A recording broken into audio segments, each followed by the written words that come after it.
Hello everyone, welcome back to the channel.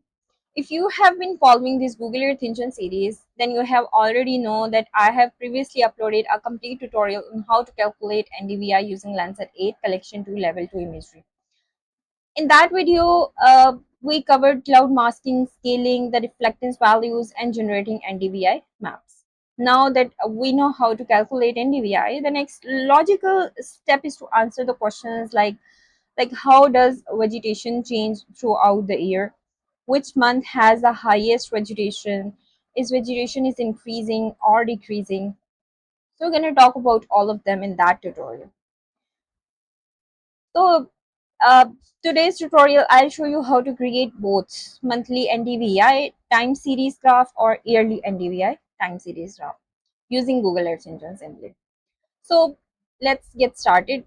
So this is the first paragraph. So the first part of the code is the cloud masking function. That is, we have created a function and then mask L89SR image. Since we have already discussed this in the function in detail in the previous tutorial, I won't spend much time explaining every line. So first it removes the cloud pixel. We are talking about QA pixel. It will remove all the clouds and the cloud shadows using this. And then we have QA red set used. The QA red set, it removed radiometrically saturated pixels using this band. And then we have created a variable that is optical bands we have used. And what will it do? Uh, it convert from their stored integer values into actual surface reflectance values using the official USGS scaling factor, that is here. We multiply it with this value and we add with this value. Similarly, then we have thermal bands, and for thermal bands is converted into land surface temperature values in degrees Celsius. So finally, all these corrections are applied and the clean images returned by this. Next, we create our Landsat image collection by creating this variable Landsat NDVI, and then we have applied a filter bounds for our region of interest. Then we have limited the images to our study area. Now where the ROI is simply the region of interest that I have used there. Then we apply our cloud masking function over here. Okay, now comes the most important part. Inside another map function, we are calculating NDVI for every image. Remember that NDVI is calculated using a formula that is near infrared minus red divided by near infrared plus red. For Landsat 8, band 5 is near infrared and band 4 is red. So each Earth engine already has a built-in function called normalized difference. Here we have used it. So we don't need to manually write the formula. We can write it, but we have a function in Google Earth Engine. After calculating NDVI, we rename the band it as NDVI here. Then we will add this new band into the image, and finally copies the acquisition date from the original image. So this is very important uh, because we will later use the dates to build our time series graphs. Okay, so now let's create a list of months. So now we want to calculate NDVI separately for each month to make our graph. So first we create a list. Here we have created a list for the 12 months. This simply create the numbers like 1, 2, 3 all the way to 12. Each number represent 1 month. And now we have this line, and what this actually do is loop through every month. This map dot function, suppose m is equals to 1, this m is equals to 1, that means January. We create the first day of the January. Then we have variable start and variable end.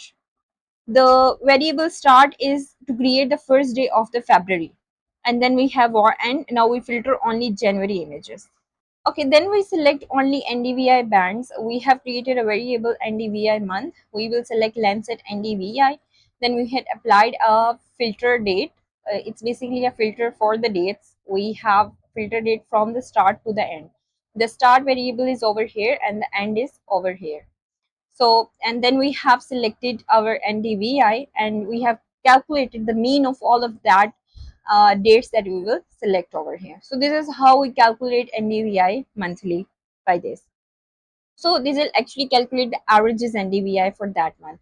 So instead of having several NDVI different months images, we now have only one representative NDVI image for the January.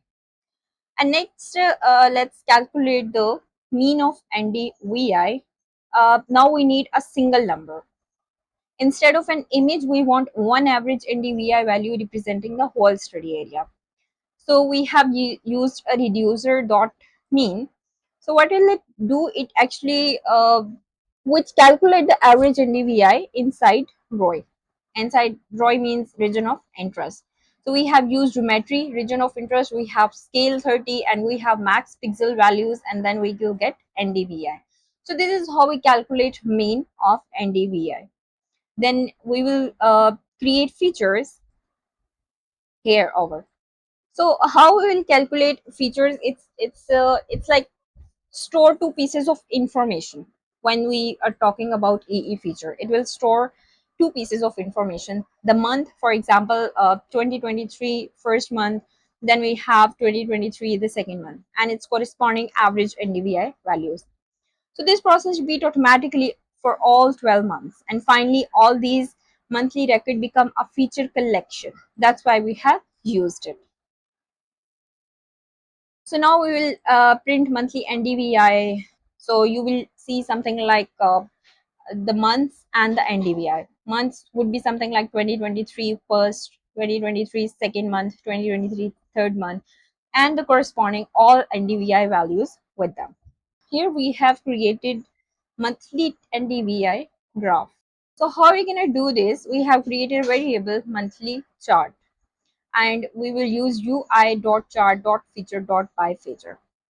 So we specify that a month will be on the x-axis, and while NDVI will be on the y-axis. Here we have defined it. Then we choose line chart, where like what type of chart uh, you need to calculate NDVI, you need to show NDVI, which type of graph. We have created the line chart, and then we have another options like what title you want for your graph. Uh, the x-axis, the horizontal axis title, vertical axis title. You can change it over here if you want to change. Then what's the line width that you want? The NDVI values that will be showing in the point size, that is for, you can also decrease it or increase it. For example, I want to make it 3, that would be ideal.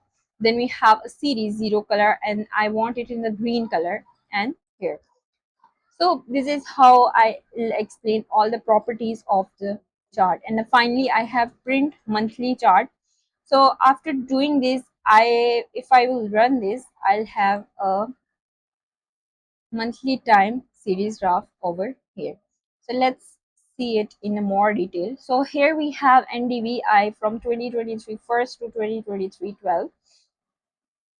These values are showing NDVI with the dates, and if you want to click over here, you have a specific NDVI values.